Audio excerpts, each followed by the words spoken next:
and say that there's someone in the White House who couldn't be trusted. I think they knew there was some kind of mole or something. Have a seat, Miss Larkin. We have a lot to go over.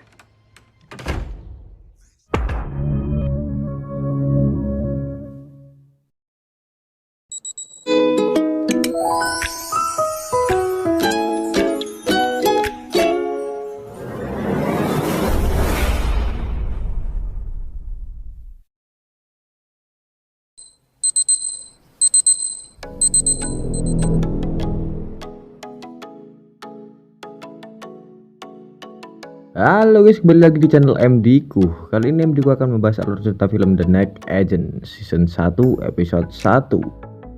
Serial The Night Agent diadaptasi dari buku karya Matt Witwick dengan judul yang sama.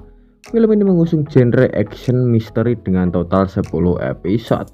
Film ini mengisahkan tentang seorang agen FBI berpangkat rendah yang bertugas menjaga saluran telepon untuk mata-mata di ruang bawah tanah Gedung Putih. Nah, langsung saja kita simak alur cerita filmnya. Namun sebelum melanjutkan pembahasan film ini, tidak lupa saya menghimbau kepada kalian, jika kalian suka maupun kurang suka dengan film ini, mohon klik subscribe dan tekan loncengnya. Minimal di like lah agar saya lebih bersemangat dan channel ini pun bisa berkembang lalu berbuah lebat. Oke, monggo.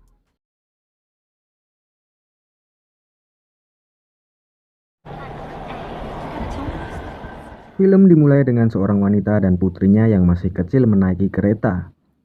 Ada seorang pria berdiri dan menawari mereka tempat duduk karena kereta sudah penuh.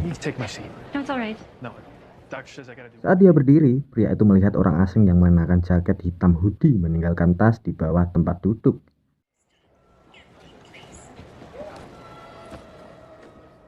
Namun akan tetapi orang asing itu turun dan pergi dari kereta begitu saja.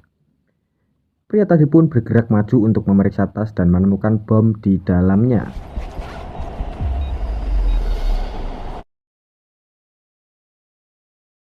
Lantas ia pun menarik pelepas pintu darurat yang memaksa untuk kereta berhenti mendadak. Dia mengeluarkan lencana FBI-nya dan memerintahkan para penumpang untuk keluar dari kereta dengan tenang. Namun seseorang mengumumkan ada bom di dalam sehingga keadaan kereta pun berubah menjadi sangat kacau.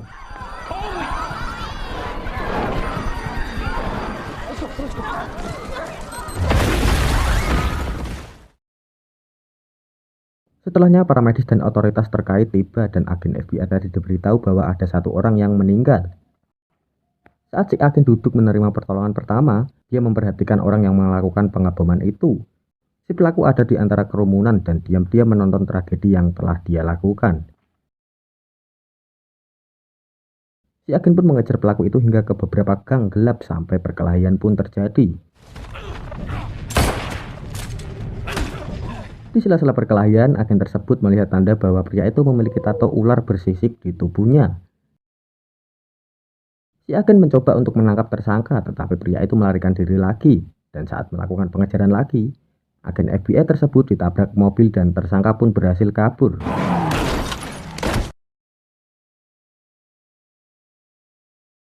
Di tempat lain, seorang wanita muda bernama Rose sangat bersemangat karena akan memberikan pidato pertamanya ke sebuah acara.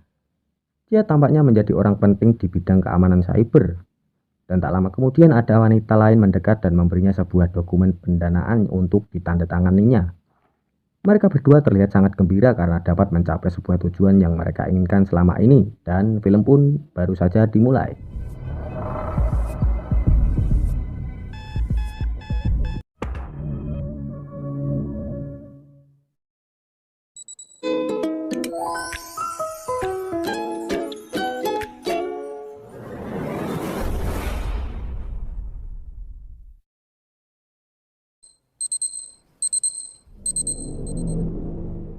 Satu tahun telah berlalu. Di sini kita mengetahui agen FBI di scene awal bernama Peter. Dia bersiap untuk berangkat kerja di Gedung Putih. Tibanya di sana, dia dipanggil untuk bertemu dengan bosnya yang bernama Diana Fair. Tampaknya Diana tidak senang dengan teori konspirasi Elliot Room penyebab hoax yang menuduhnya sebagai di balik layar pengeboman setahun yang lalu. Diana meminta Peter untuk tidak berkomentar dan mengatakan apapun pada wawancara penyergapan Elliot di masa depan. Diana pun mengingatkan Peter tentang kesepakatan mereka bahwa Peter bekerja sebagai agen malam sehingga dia dapat melanjutkan ke hal yang lebih baik. Tak lupa Diana mengatakan bahwa dia akan berangkat ke Maryland dan meminta Peter untuk menandai beberapa file di atas meja untuknya, dan dia pun berlalu pergi. Dalam perjalanan ke ruang kantornya, Peter bertemu dengan Ben Almora yang memberitahu bahwa presiden menantikan pemain basket yang akan bermain dengan si presiden. Ben juga menyeratkan bahwa presiden penasaran dengan pilihan Peter untuk tetap berada di FBI daripada memilih bergabung dengan dinas rahasia di Gedung Putih. Setelahnya Hawkwind menghampiri Peter dan bertanya tentang laporan kejahatan karena Diana ingin Hawkwind menganalisis info laporan terorisme kosmetik yang baru, karena laporan itu sangat sensitif. Hawkwind tidak senang mendengar alasan Peter dan mengatakan laporan itu perlu diketahui olehnya karena dia telah lama berada di kantor itu. Hawkwind tidak senang Peter melapor ke Diana langsung dan dia memperingatkan Peter untuk berhati-hati karena itu. Setelahnya Peter menuju ke ruang kantornya. Ia sebuah ruangan tanpa jendela yang hanya ada telepon dan meja. Dia mulai mengerjakan beberapa dokumen.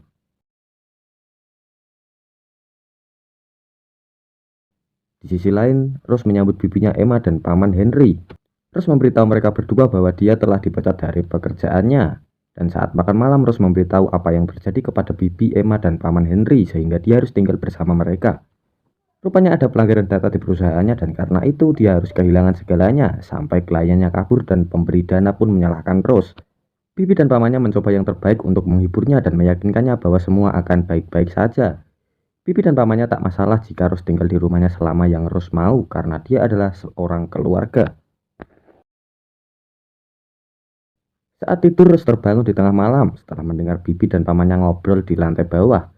Rose sengaja menguping pembicaraan mereka tentang membakar sebuah dokumen dan cara untuk memperingatkan Osprey karena dia sedang diincar oleh seseorang karena negara sedang masalah besar. They'll come after Osprey. Only 7 days until we try and get on them. How do we warn people about what we found? Well, the country's No one else can be trusted yet. I don't know. Siapa yang mengincar Osprey? Yang tahu silahkan tulis di kolom komentar ya. Rose mendekati mereka dan bibinya dengan spontan mengeluarkan senjatanya. Rose, sweetheart. What's happening? Bibi Emma menolak untuk menjawab pertanyaan Rose tentang semua yang telah dia dengar dan mengatakan kepadanya bahwa ada seseorang di luar. All right, this is not fair, and I can't tell you the whole side. All right, and you have to pay attention to me. Kemudian paman Henry memberinya selembar kertas dan meminta Rose untuk pergi ke rumah tetangganya di ujung jalan bawah bukit dan menelpon nomor yang ada di kertas itu. Mereka juga menyuruh Rose agar dia mengucapkan kata-kata yang tertulis di kertas itu setelah mengucapkan naik action kepada si penerima telepon. Pamannya juga memerintahkan Rose untuk mengatakan bahwa mereka membutuhkan bantuan dan lalu Rose pergi dengan panik. Namun sayangnya setelah Rose pergi, paman dan bibinya diserang oleh 2 orang dan dibunuh di rumah mereka.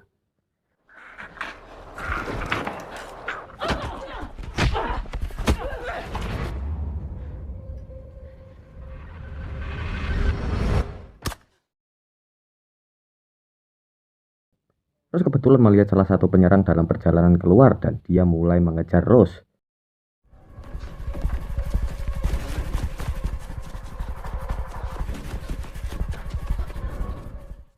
Rose sampai di rumah tetangga dan untungnya mereka tidak ada di sana. Kemudian Rose masuk dan memanggil nomor yang ada di kertas tersebut.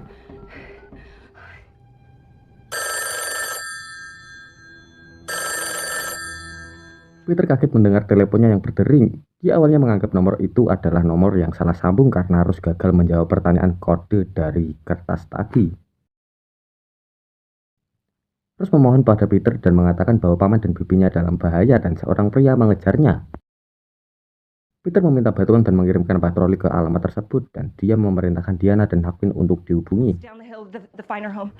I need police to Stone Ridge. We have assets in danger, 2 known assailants. Send a patrol to... Salah satu pembunuh telah mengikuti Rose ke dalam rumah dan Peter membantunya untuk bersembunyi. I see some stairs though. Go up the stairs.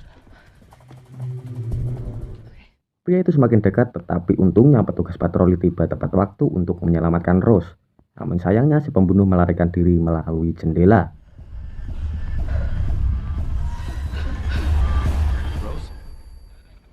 It's okay, you're safe now. Peter dan Rose merasa lega dan Rose berada di bawah perlindungan polisi. Diana menelpon Peter dan meminta penjelasan tentang kejadian yang baru saja terjadi.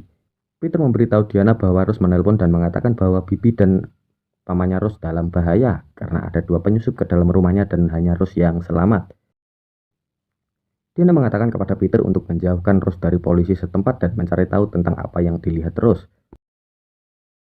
Peter mengatakan kepada Diana bahwa Hawkins sudah dalam perjalanan ke sana, namun Diana melarang Hawkins datang dan menyuruh Peter dan segenap pejabat dari Gedung Putih merahasiakan telepon Night Action. Diana juga menyuruh Peter untuk datang menemui Rose dan membawanya ke suatu tempat yang aman. Peter juga tidak boleh mengajukan pertanyaan apapun kepada Rose atau memberitahu dia apapun sampai Diana dan Hawkins melakukan tanya jawab interogasi di pagi harinya. Kemudian Peter bergegas pergi untuk menjemput Rose dan menemukan Hawkins berbicara dengan Rose, dan Hawkins telah memberitahu Rose kabar tentang kematian Bibi dan pamannya kepada Rose. Hawkins terlihat tidak senang Diana mengirim Peter untuk mengambil Rose, tetapi perintah datang dari presiden langsung dan Hawkins tidak punya pilihan selain pergi menjauh. Peter pergi dengan Rose dan memberitahu Rose bahwa dia bekerja untuk FBI dan mereka akan menuju ke apartemennya Peter untuk mengambil beberapa barang. Di sini Rose mulai menyadari Bibi dan pamannya berbohong padanya tentang seperti apa pekerjaan mereka. Tetapi Peter mengatakan kepada Rose bahwa dia diperintahkan untuk tidak memberitahu apapun pada Rose. Dia juga mengatakan pada Rose bahwa dia tidak tahu mengapa keluarganya dibunuh. Sesampainya di apartemen, Peter menyuruh Rose untuk berkemas dan membawa beberapa perbekalan untuk mereka pergi beberapa hari. Setelahnya Peter membuka berangkas rahasia, lalu mengambil pistol dan ia mengambil tas untuk dibawa. Tak lupa Peter juga meletakkan ponsel Rose di dalam berangkas dan memasang kamera pengintai di apartemennya. Di dalam kamar Rose mengambil pakaian dan menemukan beberapa surat kabar tentang agen FBI yang tewas dalam kecelakaan mobil. Dan seketika Rose merasa waspada terhadap Peter karena dia mengatakan dia bekerja untuk FBI, tetapi Rose menemukan Peter memiliki kartu akses kerja ke Gedung Putih. Rose meminta Peter untuk mengantarnya ke kantor polisi saja karena lebih aman, namun tetapi Peter mengatakan pada Rose di sana mungkin tidak aman. Dan mereka pun mencari tempat untuk bersembunyi karena mereka tidak tahu pembunuh dari Bibi dan pamannya Rose. Mereka pun pergi keluar, namun akan tetapi di luar rumah Peter, dia diserang oleh 2 orang pria yang mengetahui fitnah terhadap Peter tentang peledakan tahun lalu.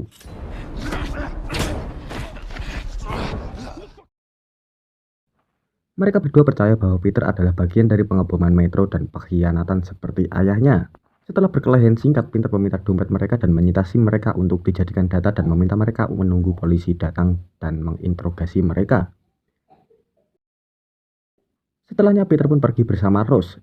Ia menelpon Diana dan memintanya mengirim agen untuk menjemput kedua pria itu dan Diana pun meminta Peter untuk menjaga Rose dengan baik. Rose bertanya kepada Peter mengapa kedua pria itu mengira dia pengkhianat dan Peter mengatakan kepadanya bahwa dia ada di sana dan bahkan dia menghentikan aksi pengeboman itu dan ia tidak bersalah, begitu pula ayahnya Peter. Rose berbicara tentang bibinya dan bertanya pada Peter mengapa dia menjawab telepon dari nomor pemberian pamannya. Peter menjelaskan bahwa itu adalah pekerjaannya dan ini adalah pertama kalinya ada panggilan untuk meminta bantuan. Why did I call you? My uncle gave me. Why were you the one who answered? It's my job. Answering the phone and... Setelahnya Peter memperhatikan bahwa ada mobil yang mengikuti mereka dari belakang.